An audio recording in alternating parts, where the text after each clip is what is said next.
जमींदार करे उन्हें दिन और रात एक करा। 4 लाख भर्ती के मांगे किला भी था। एक कॉन्सेप्ट था जो पिछली वाली वीडियो में मिस हो गया था, इस वाली वीडियो में बिल्कुल पूरी तरीके से क्लियर हो जाएगा। और यहाँ बहुत मज़ेदार टॉपिक पढ़ने वाले हैं जिसका नाम है मोशनल ईएमएफ। मोशनल ईएमएफ में ज़्यादा इमोशनल नहीं होना, जितने भी क्वेश्चन होंगे सारे तुम्हें बहुत ही बेहतरीन तरीके से समझ में आएंगे। मोशनल ईएमएफ समझने के लिए हमारे पास 2 लॉ होते हैं, एक होता है लॉरेंज लॉ, एक होता है हमारे पास फैराडे लॉ। दोनों लॉ को हम काफ़ी डिटेल में करेंगे, क्वेश्चन भी करेंगे, जो न्यू पैटर्न है उसके अकॉर्डिंग हम क्वेश्चंस करेंगे। तो देखो, सब बिल्कुल ही परेशान नहीं होना है। देखो, आगे बढ़ने से पहले क्या करो, एक सस्ती सी सिंपल सी गरीबों वाली डेफिनेशन लिख लो मोशनल ईएमएफ की। The EMF induced across the end of a conductor due to its motion in a magnetic field is called motional EMF. Definition कुछ कठिन नहीं, बहुत आसान है। इसका मतलब ये है कि जब कोई कंडक्टर मैग्नेटिक फील्ड के अंदर मूव करता है तो उसके एंड में ईएमएफ इंड्यूस्ड हो जाता है। अगर वो भी समझ में नहीं आया तो तुम्हें कोई दिक्कत नहीं लेनी, हम देखो उसके नाम से ही निकालते हैं इसका मतलब। देखो, जैसे इसका नाम क्या है, इसका नाम है मोशनल ईएमएफ। क्या नाम है? Motional EMF. मोशनल किस चीज़ से बना है? ये बना है मोशन से। कहाँ से बना है? मोशन से। इसका मतलब है, और जहाँ भी ये ईएमएफ ये जहाँ भी देखे तो इसका मतलब दिमाग में सेट कर लो कि पोटेंशियल या वोल्टेज से रिलेटेड है। वोल्टेज या पोटेंशियल ज़्यादा अच्छे से फील होता है देन कंपैरिजन टू ईएमएफ के। तो आखिरकार मोशनल ईएमएफ क्या है? मतलब मोशनल ईएमएफ वो ईएमएफ है जो मोशन की वजह से डेवलप होता है, मतलब इंड्यूस्ड होता है। सीधी सिंपल सी बात रही कि नहीं रही है? देखो, अब चलो हम लोग काफ़ी डिटेल में इसको बात करते हैं। तो देखो, हेडिंग डालो क्या। हाँ, हम कोई भी लॉ पढ़ें लेकिन अपने दिमाग में एक पॉइंट सेट कर लेना कि जो ईएमएफ इंड्यूस्ड होता है उसकी वैल्यू होती है change in magnetic flux with respect to time. मतलब rate of change of magnetic flux equal to होता है ईएमएफ इंड्यूस्ड। और तुम्हें एक बात पता होना चाहिए कि फ्लक्स की वैल्यू क्या होती है? वो होती है BA cos थीटा। इससे पहले जो वीडियो अपलोड है उनको एक बार ज़रूर देख लेना, अगर नहीं देखो तो तुम्हें बहुत सारी समस्या आएंगी, लेकिन कोशिश करेंगे यहाँ तुम्हें सब कुछ क्लियर हो जाए। देखो, आखिरकार B क्या होता है? B होता है कि ये जो लूप है इसमें से कितनी मैग्नेटिक फील्ड पास हो रही है, कितने स्ट्रेंथ की मैग्नेटिक फील्ड पास हो रही है। A क्या है? A है एरिया ऑफ द लूप। और ये थीटा क्या है? थीटा होता है angle between magnetic field and normal area of the ए। जैसे मान लो, हम क्या जानते हैं कि जैसे मान लो हमारे पास एक एरिया है, तो इसका आखिरकार इसका नॉर्मल क्या होगा? इसका नॉर्मल होगा इस एरिया के परपेंडिकुलर, जो इस तरीके से आता है। समझे कि नहीं समझे? जैसे अगर मान लो इस तरीके से एरिया रखा है तो इसका जो ऐसा जो नॉर्मल होता है उसे हम एक एन वेक्टर बोलते हैं, मतलब नॉर्मल वेक्टर बोलते हैं। इस तरीके से समझ सकते हो। तो जैसे मान लो कि ये तुम्हारे पास ये एरिया रहा है, मतलब ये तुम्हारे पास एक लूप है स्क्वायर टाइप का, और मैग्नेटिक फील्ड जा रही है इस टाइप की। तो आखिरकार इसके नॉर्मल और मैग्नेटिक फील्ड में कितना एंगल है? 0 डिग्री। समझ में आ रहा है कि नहीं? यार इसका मतलब ये है। हाँ, अब हेडिंग डालो जिसका नाम है motional EMF from Faraday law. देखो, लॉरेंज लॉ के बारे में बाद में बात करेंगे, लेकिन सबसे पहले आखिरकार हम बात करेंगे फैराडे लॉ के बारे में। कुछ क्वेश्चन जो फैराडे लॉ से क्लियर नहीं होते हैं वो लॉरेंज लॉ से काफ़ी बेहतरीन तरीके से समझ में आ जाते हैं। और जो तुम Fleming left hand rule right hand rule इसमें परेशान रहते हो, मैं एक सिंपल सी आसान सी ट्रिक बताऊंगा, तुम्हें कोई भी कन्फ्यूजन कोई भी दिक्कत नहीं आएगी। देखो, इसको समझो इस तरीके से कि हमने क्या कहा है कि जैसे मान लो, देखो क्रॉस का मतलब क्या होता है? क्रॉस का मतलब होता है कि मैग्नेटिक फील्ड लाइंस इनसाइड जा रही हैं। क्योंकि कई बच्चे इसलिए परेशान रहते हैं कि इन क्रॉस का मतलब क्या है। क्रॉस का मतलब ये है कि मैग्नेटिक फील्ड लाइन ऐसे इनसाइड जा रही हैं, और अगर कहीं ऐसे डॉट से बना हुआ है तो इसका मतलब होता है कि मैग्नेटिक फील्ड लाइन्स आउटसाइड आ रही हैं। समझे कि नहीं समझे? इतनी सिंपल सी तो बात है। अब देखो, हमने क्या किया कि हमने इसके अंदर एक लूप रखा इस तरीके से। ये रहा लूप। क्या रहा? ए रहा लूप। देखो, तुम्हें इस तरीके से रखना है कि तुम्हारे पास एक फ्रेम है, जैसे मान लो आयरन का फ्रेम है, एक फ्रेम ऐसा रख दो। एक फ्रेम ऐसा रख दो और एक फ्रेम ऐसा रख दो, मतलब कुछ इस तरीके से फ्रेम बन गया कि नहीं। मतलब घर पे भी एक्सपेरिमेंट कर सकते हो, कोई बड़ी बात नहीं। मतलब इस तरीके से तुम्हें फ्रेम लेना है और इस फ्रेम के ऊपर तुम्हें रखना है एक कंडक्टर। मतलब ये सोच लो कि ये तीनों चीज़ें कंडक्टिंग, मतलब सब चीज़ कंडक्टिंग होना चाहिए। मतलब ये जो है ये भी मेटल का फ्रेम है और जो ऊपर रखा ये भी कंडक्टर है। जब तुम इसको इस तरीके से मूव करोगे तो इस लूप के अंदर की ईएमएफ इंड्यूस्ड हो जाएगा, या फिर कह सकते हैं कि इसके अंदर तुम्हें करंट मिल जाएगा। समझाएंगे, बहुत बिंदास तरीके से समझाएंगे, घबराना नहीं है। जैसे मान लो कि हमने इतना रफ, मतलब यहाँ से और यहाँ से, मतलब बेसिकली लूप अब ऐसे बना लिया हमने, ऐसे ऐसे और ऐसे। और हमने क्या कि यहाँ से तार लिया लगाया, यहाँ से तार लगाया और इससे लगा दिया हमने क्या, एक बल्ब। समझे कि नहीं समझे, क्योंकि इसको तुम ज़्यादा अच्छे से फील कर पाओगे। तो हमने क्या किया, हमने यहाँ लगा दिया है एक बल्ब, और इसके ऊपर हमने क्या रखा है, एक कंडक्टर। तो मेरे कहने का मतलब ये है कि जब तुम इस कंडक्टर को ऐसे मूव कराओगे या फिर ऐसे मूव कराओगे तो ये बल्ब क्या करेगा, एक बल्ब ग्लो करेगा। क्या समझे, बल्ब ग्लो करेगा। घर पे भी एक्सपेरिमेंट कर सकते हो कि जैसे मान लो दो मैग्नेट लेना, एक नीचे रखना एक ऊपर रखना इस तरीके से, और बीच में इस तरीके का एक फ्रेम बना लेना, ऐसे ऐसे, और यहाँ से एक वायर निकाल लेना और उसमें लगाना तुम छोटा सा एलईडी लगा के बल्ब लगा लेना, ताकि कम वाट का हो तो आसान से जल सके। तुम देखोगे ये बल्ब ग्लो कर जाएगा। ये है खासियत। तो देखो कितना कमाल का है ना। इतनी बात समझ में आई कि नहीं आई है। अब तुमने देख तो लिया कि बल्ब जल रहा है, लेकिन इसके पीछे की फिजिक्स, इसके पीछे की साइंस, इसके पीछे का लॉजिक क्या है वो भी समझना है। देखो हमने तुम्हें एक बात क्या बताई है, जैसे हमेशा याद रखना कि EMF is equal to rate of change of magnetic flux, और मैग्नेटिक फ्लक्स की वैल्यू होती है phi equal to BA cos theta. अगर तुमने इससे पहली वाली वीडियो अगर देखी हो तो उसमें बेसिकली हम लोग क्या कर रहे थे, हम B मतलब मैग्नेटिक फील्ड की वैल्यू चेंज कर रहे थे। इसमें हम क्या कर रहे हैं, इसमें हम कर रहे हैं A की वैल्यू चेंज। और एक जो टॉपिक पढ़ेंगे जनरेटर से रिलेटेड, उसमें करेंगे थीटा की वैल्यू चेंज। तो इसका मतलब है कि अगर तुम्हें फ्लक्स की वैल्यू चेंज करनी है, तुम इनमें से कोई भी एक वैल्यू चेंज कर दोगे, फ्लक्स की वैल्यू चेंज हो जाएगी।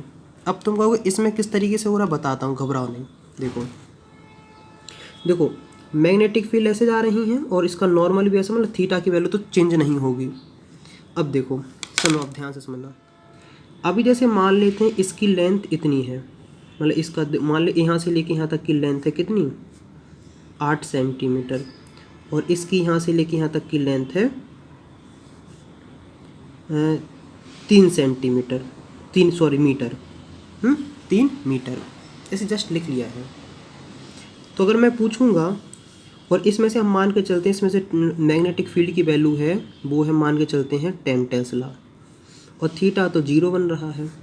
तो हम बोलेंगे बताओ इस लूप में से कितना फ्लक्स पास हो रहा है। तुम कहोगे flux equal to B 10, A की वैल्यू क्या होगी 8 × 3 24, तुम कहोगे 240 वेबर। यूनिट में अगर नहीं आता तो कोई भी दिक्कत नहीं, वेबर होता है WB। चलो अब देखो A यहाँ था, मान लो हम इसको लेके यहाँ तक ले आए। कहाँ तक ले आए, हम इसको ले आए यहाँ तक ले आए। इसकी लेंथ तो 3 मीटर ही रह जाएगी, लेकिन अब देखो ए वाली लेंथ घट जाएगी। कितना हो गई है, इसकी लेंथ हमने मान ली है 2 मीटर। तो अब फ्लक्स की वैल्यू क्या होगी, तुम कहोगे 10 × 2 × 3 6 60। तो अगर हम निकालेंगे change in flux equal to क्या होता है, फाइनल माइनस इनिशियल।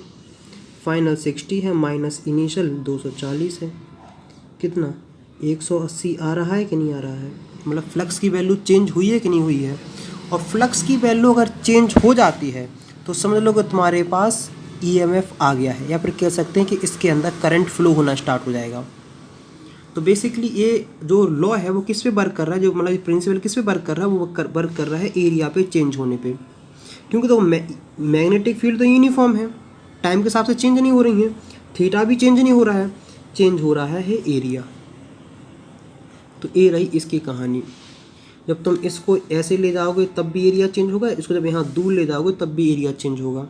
तो एरिया के चेंज होने की वजह से यहाँ तुम्हें ईएमएफ इंड्यूस्ड हो रहा है, मतलब करंट मिल रहा है। बात समझ में आई? यहाँ तक कोई दिक्कत, कोई समस्या मेरे हिसाब से तो नहीं होनी चाहिए। अब देखो पढ़ लिया है तो अब इसका डेरिवेशन करना कोई बड़ी बात नहीं है। अगर यहाँ तक मज़ा आया तो कमेंट्स में लिख के बताओ कि हाँ भैया समझ में आ गया है। अब इसमें कोई भी दिक्कत नहीं है। समझे कि नहीं समझे? देखो जैसे मान लो हमने एक जनरल पोजीशन मान ली है, यहाँ से लेके यहाँ तक की दूरी मान लेते हैं x है और इस कंडक्टर की लेंथ l है। तो बताओ अभी इसका एरिया क्या होगा? तुम कहोगे l इंटू एक्स। कन्फर्म यही एरिया होगा कि नहीं होगा? हम कहेंगे बताओ फ्लक्स की वैल्यू क्या होगी? तुम कहोगे भैया बी ए, मतलब कॉस थीटा, थीटा की वैल्यू 0 है, बी एल एक्स। समझ रहे कि नहीं? आया बात समझ में? अब देखो, और हम क्या जानते हैं कि E M F induced is equal to minus D phi upon D T. देखो माइनस साइन इंडिकेट करता है कि जिस डायरेक्शन में मैग्नेटिक फ्लक्स चेंज हो रहा है उसका ई एम एफ इंड्यूस जो होगा उसका अपोज करेगा। समझे कि नहीं? इसका अपोजिशन मतलब है। अगर इसमें नेगेटिव साइन से रिलेटेड ज़्यादा परेशानी हो तो पिछली वाली वीडियो देखना, वहाँ मैंने काफ़ी डिटेल में 1 घंटे तक बहुत बेहतरीन तरीके से समझाया है। अब देखो फ्लक्स की वैल्यू लेके ये लो और इसके अंदर पुट कर दो E M F minus B L X upon D T. अब एक चीज़ ज़िंदगी में याद रखना कि जो चीज़ कांस्टेंट होती है उसका ना इंटीग्रेशन होता है ना डिफरेंशिएशन करते हैं हम लोग। तो देखो मैग्नेटिक फील्ड भी यूनिफॉर्म है, एल कंडक्टर की लेंथ भी यूनिफॉर्म है, तो हम क्या करेंगे E M F is equal to minus B L D X upon D T. और तुम क्या जानते हो D X upon D T क्या होता है? जब डिस्टेंस को हम टाइम के रिस्पेक्ट में डिवाइड मतलब डिफ्रेंशिएट करते हैं तो उसे क्या कह सकते हैं? उसी को तो कहते हैं वेलोसिटी। तो क्या समझे हम? अब देखो ए, लेकिन ए वैल्यू आएगी नेगेटिव की। क्यों आएगी नेगेटिव की? क्योंकि देखो हर पल देखो एक्स की वैल्यू घट रही है, मतलब X is decreasing, therefore D X upon D T is equal to minus B. तो ई एम एफ क्या आया है? B L B. कन्फर्म? कोई दिक्कत, कोई समस्या मेरे हिसाब से तो नहीं होनी चाहिए। अब देखो बी क्या है? जो इस लूप में से मैग्नेटिक फील्ड पास हो रही हैं। एल क्या है? एल है length of conductor, moving conductor जो मूव कर रहा है उसकी कंडक्टर की लेंथ है। और बी क्या है? बी है वेलोसिटी ऑफ द कंडक्टर, मतलब जिस स्पीड से मतलब ये मूव करेगा ना ये वो है। तो हम मान के ऐसे क्वेश्चन बना लेते हैं कि जैसे मान लो कि मैग्नेटिक फील्ड की वैल्यू है 15 टेस्ला और लेंथ है कंडक्टर की 2 मीटर और वेलोसिटी है कितनी? 5। तो बताओ ईएमएफ कितना इंड्यूस्ड होगा? ईएमएफ होगा 15 इंटू 2 इंटू 5, 150 वोल्ट। आखिरकार तुम्हारे पास जब वोल्ट आ गया मतलब ईएमएफ इंड्यूस्ड आ गया, मतलब 150 वोल्ट हो रहा है। करंट तो निकालना फिर आसानी होता है। करंट क्या होता है? P equal to I R, Ohm's law के अकॉर्डिंग। I इक्वल टू क्या होता है? B upon R. समझे कि नहीं समझे? क्वेश्चन कराएंगे, बहुत मज़ेदार कराएंगे, लेकिन अगर यहाँ तक कोई दिक्कत, कोई समस्या तो एक बार रिवर्स करके देख लेना। आगे बढ़ने से पहले एक काम कर लेते हैं कि आखिरकार लूप के अंदर करंट आ ही गया है तो देखेंगे उसका डायरेक्शन क्या है। देखो, क्योंकि जब करंट का डायरेक्शन पता चलेगा तभी तुम्हें पोलरिटी के बारे में पता चलेगा कि अगर मान लो तुमने इस तरीके से बनाया है तो कोई तो पॉजिटिव होगा, कोई तो नेगेटिव होगा ना, कि नहीं होगा। तो आखिरकार हम देखने वाले हैं कि डायरेक्शन क्या होगा। तो इसके लिए तुम्हें याद रखना है मदर फादर चाइल्ड। समझ रहे कि नहीं? बताएंगे, घबराओ नहीं।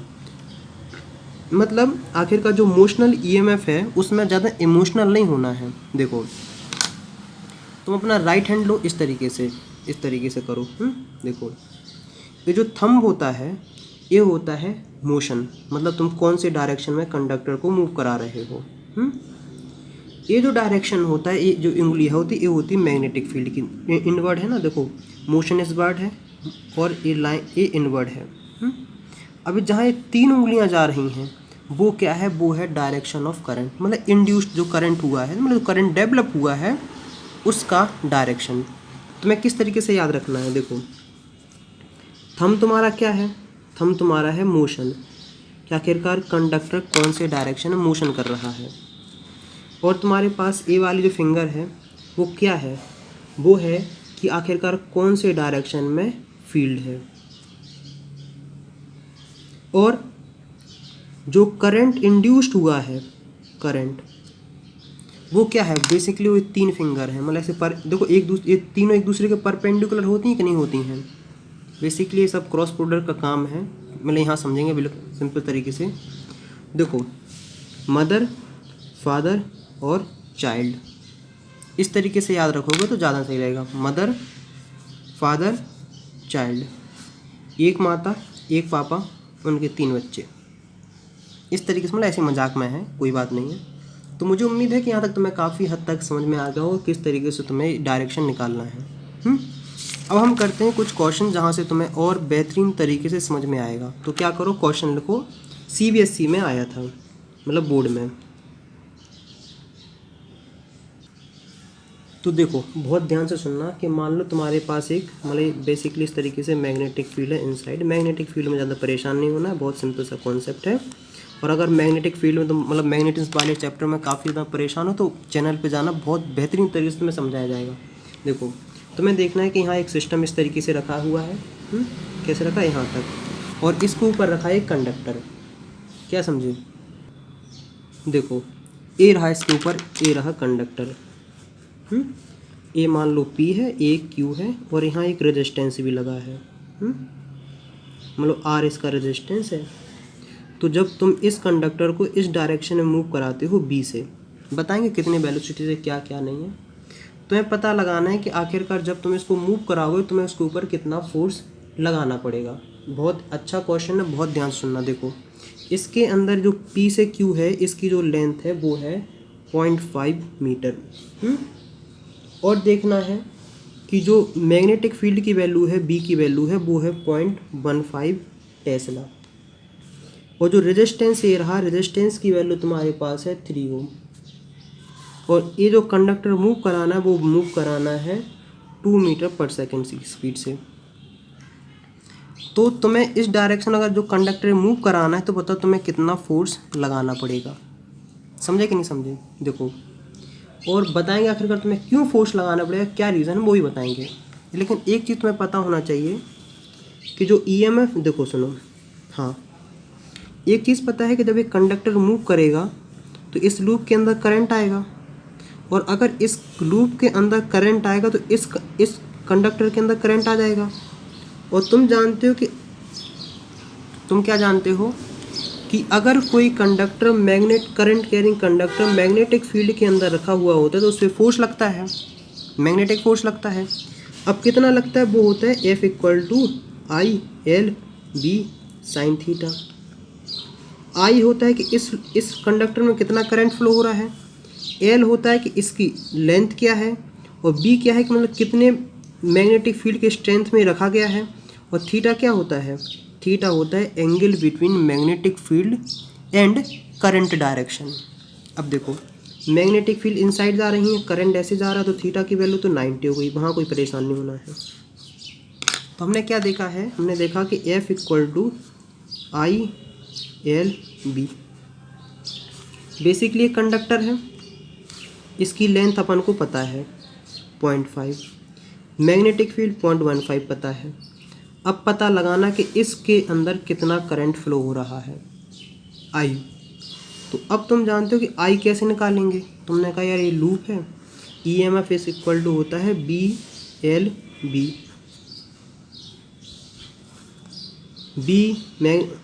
और I = क्या होता है, EMF/R। तो I = हो गया है B/L/B/R।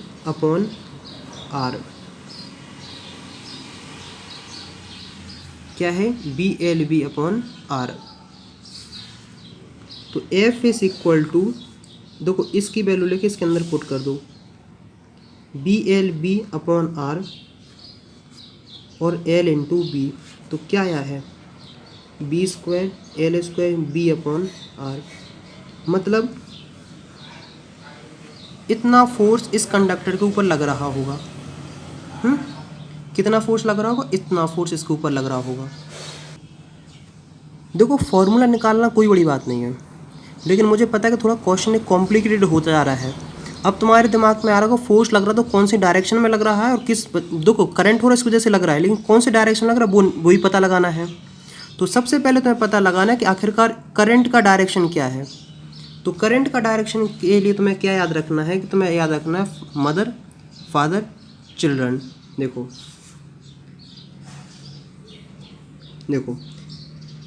मोशन इस डायरेक्शन में है कि नहीं है, मोशन इस डायरेक्शन में करा रहे हो, इसका मतलब ये है कि इसकी वैल्यू यहाँ जाएगी।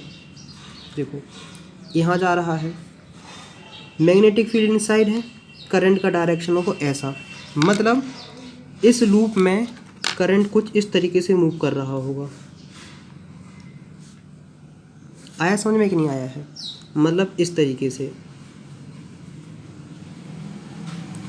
अगर किसी लूप में करंट इस डायरेक्शन में जा रहा है और मैग्नेटिक फील्ड है इसके अंदर, तो अब पता लगाना है कि इस करंट कैरिंग लूप, इस करंट वायर पे मैग्नेटिक फोर्स कौन से डायरेक्शन में लग रहा है। दोनों बात अलग अलग हैं, ध्यान से सुनना। मतलब अगर जनरल ऐसे रखा तो तुम्हें पता लगाना है कि मैग्नेटिक फोर्स कौन से डायरेक्शन में लग रहा है। तो देखो वही राइट हैंड, फॉर्मूला क्या होता है, I/L/B,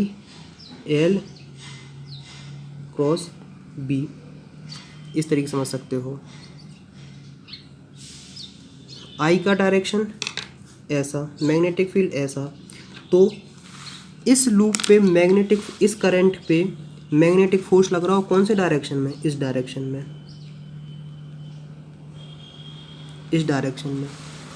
और अगर हम इस लूप को मूव करा रहे हैं तो मैग्नेटिक इस डायरेक्शन में फोर्स लगा रही है, तो इसलिए तुम्हें इस डायरेक्शन में फोर्स लगाना पड़ेगा। मुझे पता है बहुत सारे बच्चों को यहाँ तक समझ में नहीं आएगा, आधे बच्चे तो बोर हो गए होंगे, पता है, इसलिए 2-3 बार देखो समझ में आएगा, बहुत इंटरेस्टिंग लगेगा जब समझ में आ जाएगा, बहुत मज़ा आएगा पढ़ने में।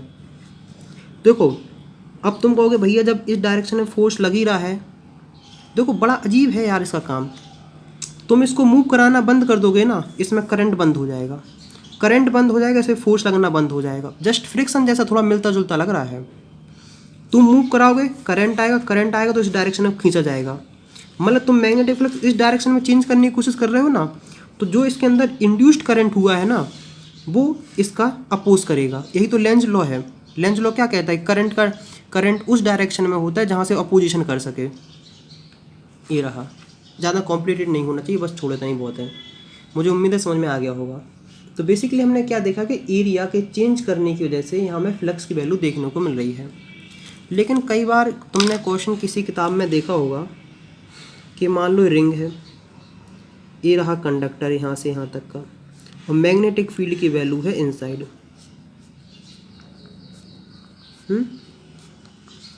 और कई बार बोल देते हैं कि इसका एंड और इसका एंड से मतलब बल्ब लगाते हैं तो बल्ब जल जाता है, मतलब इसके मतलब कंडक्टर के एंड में ईएमएफ प्रोड्यूस होता है।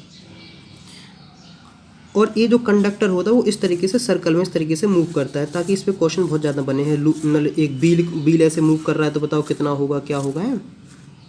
अब तुम्हारे दिमाग में आ रहा होगा यार कि इस वाले कॉन्सेप्ट में तुमने एरिया से समझ लिया, इसको किस तरीके समझेंगे। मैं कहूँगा मैं हूँ ना, घबरा क्यों रहे हो। क्योंकि देखो मान लो अब ये समझना है कि आखिरकार देखो ये लूप तो तुम इस तरीके से मूव करा रहे हो, तो इसमें तो एरिया का कोई फैक्टर नहीं आ रहा है, क्योंकि देखो एक कंडक्टर इस तरीके से मूव कर रहा है ना, तो एरिया का कोई फैक्टर नहीं आ रहा है। तो अब इसको किस तरीके समझेंगे, तो इस बात को समझने के लिए हमें ज़रूरत पड़ी थी किसकी, लॉरेंज लॉ की, या फिर बोल सकते हैं लॉरेंज फोर्स की।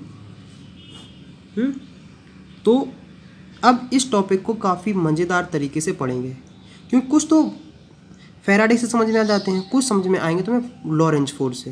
तो लेकिन अगर यहाँ तक कोई दिक्कत हो, कोई डाउट्स हो, कोई समस्या हो तो एक बार रिवाइज़ कर लो। मुझे पता है इस क्वेश्चन में काफ़ी ज़्यादा समस्या आई होगी, पता है, लेकिन थोड़ा समझने के लिए अच्छा है क्वेश्चन है। अगर लगा कि मज़ा आया पढ़ने में तो एक कमेंट्स तो लिख के बताओ कैसा लगा। लॉरेंज फोर्स वाला जो कॉन्सेप्ट है, इस कॉन्सेप्ट को बहुत ध्यान से सुनना, क्योंकि देखो ये वही कॉन्सेप्ट है जो जिसके बारे में काफ़ी वीडियो में बात किया हूँ कि आखिरकार तुम्हें बिल्कुल इलेक्ट्रॉन लेवल पे पता चलेगा कि करंट किस तरीके से इंड्यूस्ड हो रहा है। अभी तुमने पढ़ा हो कि मैग्नेटिक फील्ड चेंज हो रही है, एरिया चेंज हो रहा है, थीटा चेंज होगा, लेकिन तुम्हें जब तक करंट में इलेक्ट्रॉन लेवल पे ना समझाया जाए तब तक तुम करंट की कहानी बेहतर तरीके से नहीं समझ सकते हो। इस बात का हमेशा याद रखना, और जो भी क्वेश्चन पॉसिबल हैं वो भी कराएंगे। देखो सुनो, एक चीज़ तुम्हें क्या पता होना चाहिए कि जैसे मान लो कि मैग्नेटिक फील्ड है, क्या है, मैग्नेटिक फील्ड है। जब मैग्नेटिक फील्ड के अंदर कोई चार्ज मूव करता है तो उस पर एक फोर्स लगता है जिसे बोलते हैं लॉरेंज फोर्स, जिसको वैल्यू होती है Q B B sine theta. क्या समझे, Q B B sine theta, या फिर बोल सकते हैं क्यू क्रॉस बी। इस तरीके से भी याद रख सकते हो ताकि ये ज़्यादा थोड़ा और मज़ा आएगा समझने में। परेशान नहीं होना है, आसान है। दुनिया का कोई फोर्स है उसकी यूनिट न्यूटन ही होती है। तो जैसे देखो अभी जिस इसको समझाना, इसी कॉन्सेप्ट को हम लॉरेंज के हिसाब से समझते हैं कि आखिरकार लॉरेंज ने किस तरीके से इस कॉन्सेप्ट को बहुत बेहतरीन तरीके से तुम्हें समझाया जाएगा। देखो सुनो, अब देखो, अब बहुत ध्यान से देखना। ये मान लो मैग्नेटिक फील्ड जा रही हैं इनसाइड द पेपर, और इसके अंदर हमने वही काम किया कि इसके अंदर वही हमने एक फ्रेम रखा है, इस तरीके से रखा फ्रेम, और इसके ऊपर हमने क्या रख दिया, एक ऐसे कंडक्टर। तो कंडक्टर को हम इस डायरेक्शन में क्या कराने वाले हैं, मूव कराने वाले हैं। ये मान लो एक कंडक्टर है और इस डायरेक्शन में हम मूव कराने वाले हैं। देखो अब बहुत ध्यान से सुनना इस बात को कि जैसे मान लो एक पॉजिटिव चार्ज है, मतलब एक प्रोटॉन है, तुम अगर इस डायरेक्शन में से मूव करा रहे हो, क्या करा रहे हो, इस डायरेक्शन में मूव करा रहे हो, और ये किसके अंदर है, ये है मैग्नेटिक फील्ड के अंदर, इनसाइड मैग्नेटिक फील्ड है। तो बताओ इस चार्ज पे कौन से डायरेक्शन में फोर्स लगेगा। तुम कहोगे कौन सी बात नहीं, राइट हैंड यूज़ करना है। मोशन इस डायरेक्शन में है, मोशन इस डायरेक्शन में है, और मैग्नेटिक फील्ड ले रही है, तो इसको फोर्स लगेगा इस डायरेक्शन में। तो इसका मतलब ये है कि इस पे फोर्स लगेगा इस डायरेक्शन में। तो इसीलिए ऐसे गोल नहीं घूम जाता है। तो तुमने क्या समझा कि अगर इस साइड जा रहा है और मैग्नेटिक फील्ड इनसाइड है तो इस पे लगेगा इस साइड में फोर्स। मतलब देखो इसको इस तरीके से समझो कि मान लो हमारे पास 3 कैप हैं, ये मोशन का डायरेक्शन है, ये मैग्नेटिक फील्ड का है, इस तरीके से समझो मैग्नेटिक फील्ड का है, तो इसमें जो इस पर मैग्नेट लॉरेंज फोर्स लगेगा उसका डायरेक्शन होगा उस डायरेक्शन में। अब देखो इसको थोड़ा अलग तरीके से समझते हैं। जैसे मान लो तुम्हारे पास एक कंडक्टर होता है, तो कंडक्टर में तुम जानते हो कि फ्री इलेक्ट्रॉन होते हैं, तो तुमने कहा फ्री इलेक्ट्रॉन है, ये मान लो फ्री इलेक्ट्रॉन है। समझे कि नहीं समझे। तो अगर मान लो कि इस प्रोटॉन की जगह इलेक्ट्रॉन को तुम मूव करा रहे होगे, तो इस पे इस डायरेक्शन में फोर्स लगेगा, मतलब इस डायरेक्शन में फोर्स लगता है, ये बेसिकली इस तरीके से मूव कर जाता है। मतलब ऐसे का अगर तुम इलेक्ट्रॉन इस डायरेक्शन में मूव करा रहे हो, मैग्नेटिक फील्ड इनसाइड है, तो इसे फोर्स लग जाता है इस डायरेक्शन में। अब जैसे मान लो तो एक कंडक्टर है, तुमने मूव कराया, तुम बेसिकली क्या करा रहे हो, इसके अंदर जो चार्ज है, इलेक्ट्रॉन है, उसको मूव करा रहे हो। तो जब इसको तुम इस तरीके से मूव कराओगे, वो मैग्नेटिक फील्ड के अंदर है, तो इन इलेक्ट्रॉनों पे फोर्स लगना स्टार्ट हो जाएगा। क्या हो जाएगा, फोर्स लगना स्टार्ट हो जाएगा। कुछ बच्चे ने लेफ्ट हैंड रूल यूज़ करते हैं, मैं कोई लेफ्ट हैंड रूल का नौटंकी नहीं करा था, मैं राइट हैंड से सारे रूल, सारे प्रिंसिपल, सारे लॉ याद करा देता हूँ। देखो क्योंकि एक ही हैंड, क्योंकि देखो A क्रॉस B में क्रॉस प्रोडक्ट में राइट हैंड ही यूज़ होता है, उसी सब कुछ समझना है। देखो इस तरीके से तुम मान लो इलेक्ट्रॉन, ये मान लो इलेक्ट्रॉन इस डायरेक्शन में मूव कर रहा है, मैग्नेटिक फील्ड हमने क्या इनसाइड है, तो ये बताओ इस इलेक्ट्रॉन पे कौन से डायरेक्शन में फोर्स लगेगा? तुम कहोगे इस इलेक्ट्रॉन में फोर्स लगेगा इस डायरेक्शन में। समझे कि नहीं समझे? तो जब इस डायरेक्शन में फोर्स लगेगा तो कहानी कुछ इस तरीके से हो जाएगी कि एक कंडक्टर ये होगा तो इसके सारे इलेक्ट्रॉन छूट के इस पॉइंट पे आ जाएंगे। तो मतलब तुम यहाँ देखने को मिलेगा कि टर्मिनल तुम्हें नेगेटिव देखने को मिलेगा। जब ए वाला टर्मिनल नेगेटिव हो जाएगा तो ए वाला टर्मिनल तुम्हें अपने आप पॉजिटिव नज़र आएगा। और देखो नेगेटिव और पॉजिटिव की पोलरिटी हो गई है डेवलप। और अगर नेगेटिव और पॉजिटिव टर्मिनल आ गए तो समझ लो करंट तो अपने आप ही आने वाला है। ये है मेन लॉजिक। तो क्या समझे? थोड़ा बहुत समझ में आया कि नहीं आया? देखो क्योंकि जैसे ये नेगेटिव एंड पॉजिटिव का कहानी आएगी तो इसके बीच में इलेक्ट्रिक फील्ड डेवलप हो जाएगी। और जैसे इलेक्ट्रिक फील्ड डेवलप हो जाती तो करंट अपने आप, करंट की कहानी अपने आप आने लगेगी। समझाऊंगा, डिटेल में समझाऊंगा, बिल्कुल परेशान नहीं होना। लेकिन यहाँ तक अगर कोई बात समझ में नहीं आएगी तो बताओ, जितने डाउट्स हैं सब क्लियर करेंगे। तो अब देखो और आगे की कहानी सुनो। तो बेसिकली हमने क्या कहा कि नेगेटिव यहाँ गया तो पॉजिटिव यहाँ गया तो इसके बीच में इलेक्ट्रिक फील्ड डेवलप हो गई है। देखो तो अगर इलेक्ट्रिक फील्ड डेवलप हो गई है तो अब एक फोर्स लगेगा इलेक्ट्रिक फील्ड की वजह से। और तुम कोई जानते हो कि मान लो अगर ये इलेक्ट्रिक फील्ड है और इसके अंदर मान लो कोई चार्ज रखा है तो इस चार्ज पे कितना फोर्स लगता है? इस चार्ज से फोर्स लगता है F=QE।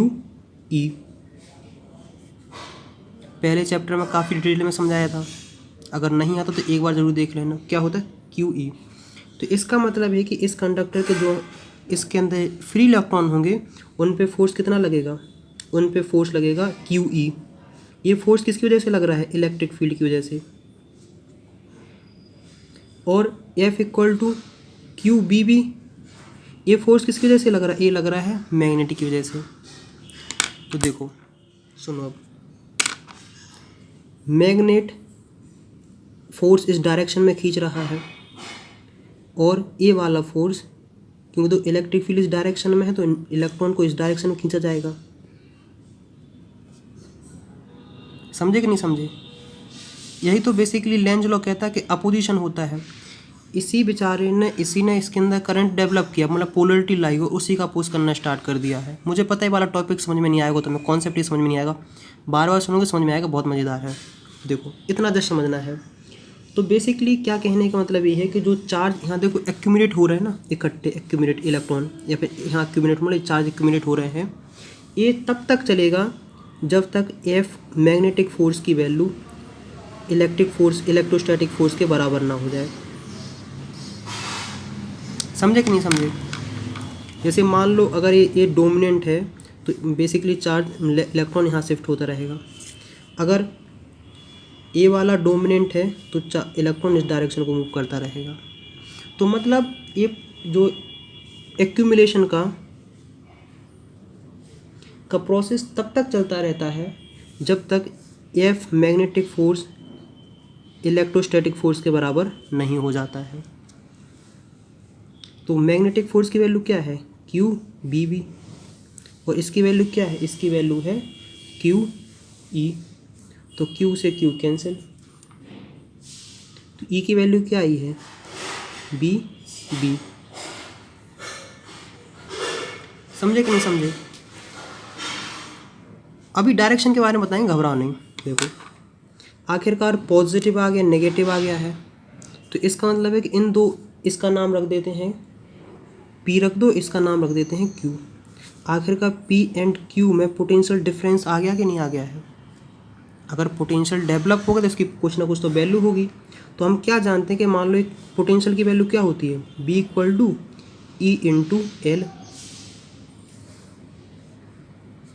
मतलब L क्या है? यहाँ से लेके यहाँ तक की डिस्टेंस। और E क्या है? ये जो इसके बीच में जो इलेक्ट्रिक फील्ड डेवलप है। तो पोटेंशियल की वैल्यू क्या आ गई है? B आ गया है E/L। इतनी बात समझ में आई कि नहीं आई? अगर यहाँ तक कुछ नहीं आया तो देखो रिवाइज ज़रूर कर लेना, क्योंकि जब तक रिवाइज नहीं करोगे समझोगे नहीं तब तक नहीं आएगा समझ में। देखो E B बी एल, तो बी की वैल्यू क्या गई है, बी एल। यहाँ तक कोई दिक्कत कोई समस्या मेरे हिसाब से तो नहीं आनी चाहिए। इसका मतलब है कि जो ईएमएफ इंड्यूस्ड हुआ है उसकी वैल्यू है बी एल।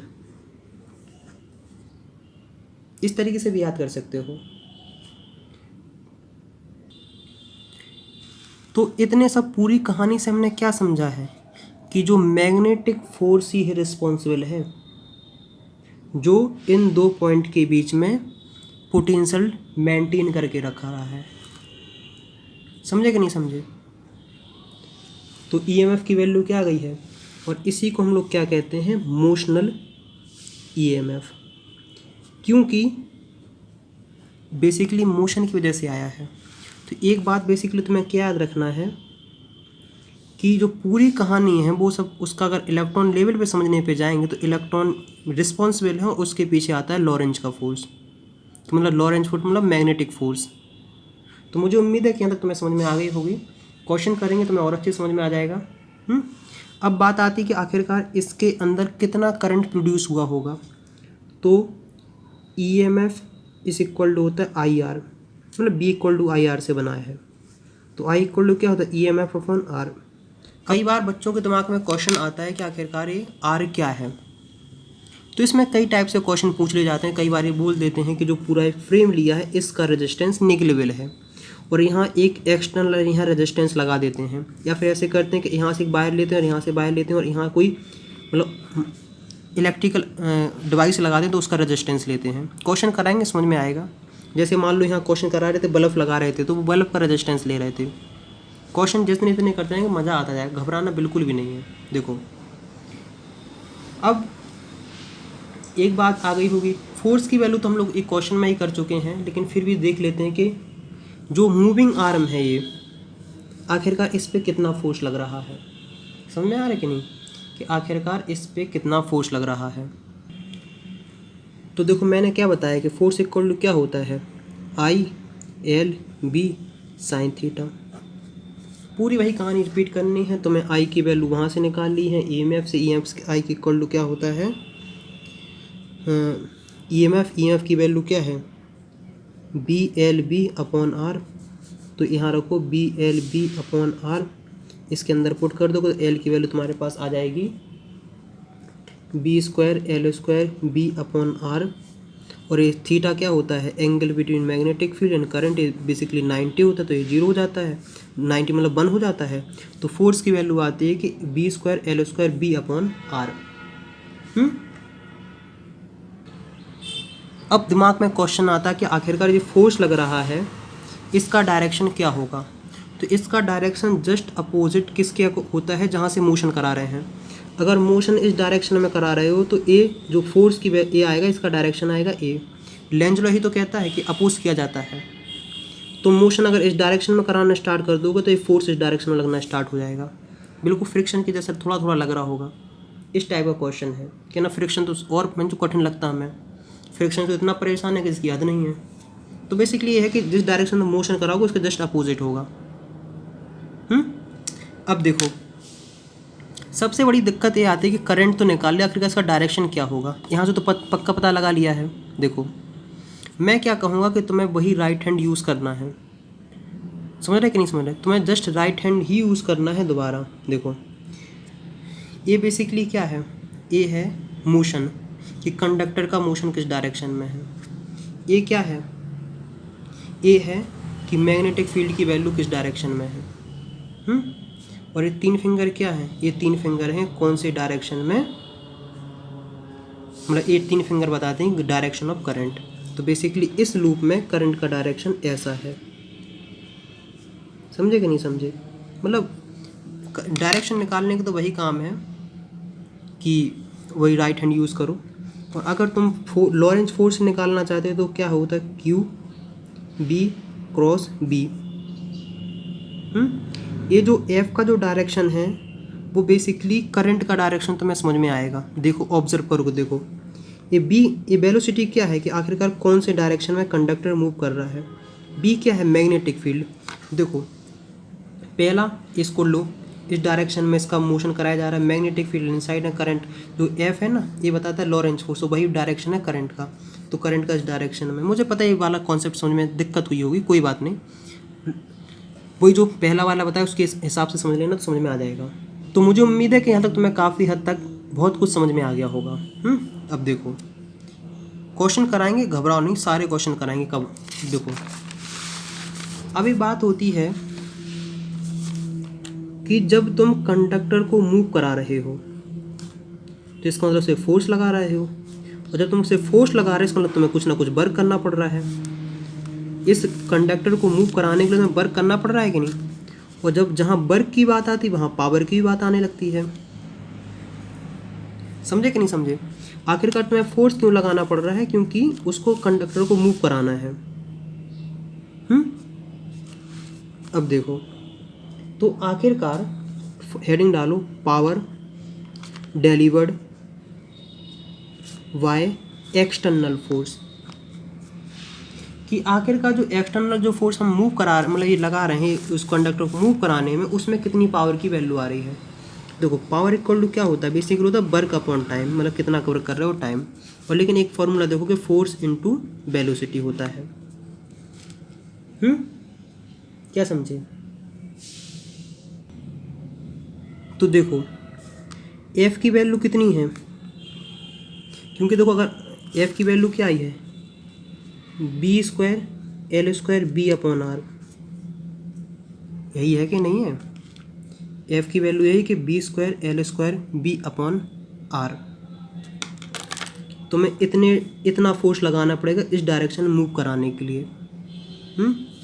तो B square L square B और ए बी अपॉन आर, तो पावर की वैल्यू आ गई है B square L square B square upon R, तो B L B square upon R. अब ऐसे देखो इसका तुम कन्वर्जन करते रहोगे तुम्हें समझ में आता रहेगा, कोई बड़ी बात नहीं, कोई रॉकेट साइंस नहीं है। अब देखो एक बात थोड़ा ध्यान से सुनना, कि जैसे मान लो कोई बल्ब जल रहा है और बेसिकली इसमें से आई करंट फ्लो हो रहा है, तो कुछ ना कुछ तो पावर डिसिपेट की होगी ना, मतलब कुछ ना कुछ तो इसका जूल लॉस होगा कि नहीं होगा, उसकी वैल्यू क्या होगी। तुम क्या जानते हो पावर इक्वल टू क्या होता है बी आई पी, तो इस तरीके पावर इक्वल टू क्या होता है आई स्क्वायर इंटू आर। तो आई की वैल्यू क्या आ रही है, आई इक्वल टू आ रहा है B L B upon R, तो पावर इक्वल टू क्या आ गया है B L B square into R. तो हमें देखने को मिलेगा power is equal to B square L square B upon R. तो बेसिकली तुम्हें देखने को मिलेगा कि जित पावर जो एक्सटर्नल एजेंट लगा रहा है उस कंडक्टर को मूव कराने में, और पावर जो इस डिवाइस से लॉस हो रही है, मतलब जो तुम डिवाइस लगाओगे उससे जहाँ से जो यूज़ लोगे, तो तुम्हें देखना दोनों की वैल्यू एक दूसरे के बराबर है। मतलब जो मैकेनिकल पावर है वो इलेक्ट्रिकल पावर में मतलब इलेक्ट्रिकल पावर के बराबर है। तो आखिरकार हुआ कैसे, बेसिकली कंजर्वेशन ऑफ एनर्जी है इसके अंदर। अब तुम कहोगे कैसे, देखो इसी पे लौट के आते हैं, समझो। देखो हमारे पास मैकेनिकल एनर्जी थी, तो हमने मैकेनिकल एनर्जी से क्या किया, हमने वर्क क्या किया कि हमने इस कंडक्टर को मूव कराया। जब हमने इस कंडक्टर को मूव कराया तो इसके अंदर क्या हुआ, करंट डेवलप हुआ। क्या हुआ, मतलब इंड्यूस्ड ईएमएफ आया कि नहीं आया है। इंड्यूस्ड ईएमएफ का मतलब है कि इसके अंदर इलेक्ट्रिकल एनर्जी आ गई, मतलब हमने मैकेनिकल एनर्जी थी उसकी हेल्प से हमने वर्क किया, वर्क करने की वजह से इसके अंदर इलेक्ट्रिकल एनर्जी आई। इलेक्ट्रिकल एनर्जी से क्या हुआ, मतलब ईएमएफ आया, ईएमएफ मतलब करंट आया, करंट की वजह से क्या हुआ कि ये थर्मल एनर्जी में कन्वर्ट हो गई। तो बेसिकली इस प्रकार से कंजर्वेशन चल रहा है। तो बेसिकली एक प्रकार क्या है, कंजर्वेशन ऑफ एनर्जी। तो मुझे उम्मीद है कि यहाँ तक तुम्हें काफ़ी हद तक बात समझ में आ गई होगी। अगर नहीं समझ में आई तो कोई बड़ी बात नहीं है, धीमे धीमे सब कुछ समझ में आएगा। एक क्वेश्चन करेंगे तुम्हें और अच्छे समझ में आएगा। देखो क्वेश्चन ये है कि मान लो कोई वेस्ट से ईस्ट एक एरोप्लेन जा रहा है, उसकी वेलोसिटी है 900 किलोमीटर पर आवर। मान लो कि एरोप्लेन कुछ इस तरीके से है, ऐसे ऐसे और ऐसे, इस डायरेक्शन में से जा रहा है। और क्वेश्चन दिया गया है कि जो उसके विंग्स हैं, ये जो विंग्स होते हैं उनकी लंबाई है, लेंथ है 20 मीटर। और कहा गया है कि जो हॉरिजॉन्टल मैग्नेटिक फील्ड है, मतलब हॉरिजॉन्टल मतलब इस तरीके से मैग्नेटिक फील्ड है, उसकी वैल्यू है कितनी? उसकी वैल्यू है 5 × 10⁻⁻4 टेस्ला। और एंगल ऑफ डिप की वैल्यू है वो है 30 डिग्री। और हमें पता लगाना है कि जो इस विंग्स और इस विंग्स, इन दोनों विंग्स के बीच में पोटेंशियल डिफरेंस कितना है, मतलब कितना ईएमएफ प्रोड्यूस हुआ है। बच्चों को समझ में नहीं आएगा, क्योंकि देखो एक चीज़ तो जानते हो कि अपने एटमॉस्फेयर में मैग्नेटिक फील्ड है, और मैग्नेटिक फील्ड के अंदर कोई अगर कंडक्टर मूव कर रहा है तो इसका मतलब है कि ईएमएफ इंड्यूस होगा। अब कितना ईएमएफ इंड्यूस होगा उसकी वैल्यू निकालनी है। देखो अब तुम जानते हो कि हॉरिजॉन्टल ऐसे होता है तो वर्टिकल मैग्नेटिक फील्ड ऐसी होगी, लेकिन इस वर्टिकल को कैसे निकाला जाए? तो इस वर्टिकल को बेसिकली हम निकालते हैं एंगल ऑफ डिप की हेल्प से। अगर एंगल ऑफ डिप वाला तुम्हें कॉन्सेप्ट पता नहीं तो एक बार वीडियो ज़रूर देख लेना। तो वो होता है कि vertical is equal to horizontal into 10 delta angle of dip. इस तरह से तुम्हें निकल आएगा। आ गया कि नहीं आ गया है? अब तुम क्या जानते हो कि ईएमएफ इंड्यूस्ड क्या होता है? BLB। मैग्नेटिक फील्ड कौन सी? वर्टिकल वाली, BH tan alpha. L length, क्या आखिरकार इसकी कितनी लेंथ है? तो लेंथ कितनी है? यहाँ से लेके यहाँ तक के बीच की लेंथ है 20। और B मतलब वेलोसिटी, कितनी वेलोसिटी से मूव कर रहा है। तो यही होता है कि जो किलोमीटर पर आवर को है ना, उसको मीटर पर सेकंड में चेंज कर लेना। तो किलोमीटर पर आवर को किलोमीटर पर आवर को मीटर में चेंज करने के लिए तुम्हें कुछ नहीं, तुम्हें इस तरीके से करो 1000/3600, 250 मीटर पर सेकंड आ जाएगा। तो मतलब वेलोसिटी की वैल्यू आ गई 250 मीटर पर सेकंड। तो यहाँ से सॉल्व करोगे तुम्हें आंसर मिल जाएगा। काफ़ी आसान क्वेश्चन है मुझे लगा, लेकिन कई बच्चों को समझ में नहीं आएगा। तो वोल्टेज की वैल्यू आएगी, वो आएगी 1.4 वोल्ट। मतलब इसके अंदर 1.4, इन दोनों के बीच में 1.4 वोल्टेज डेवलप हो गया है। अब क्वेश्चन कई बार ऐसे कराते हैं कि एक व्हील वाला क्वेश्चन भी कराते हैं।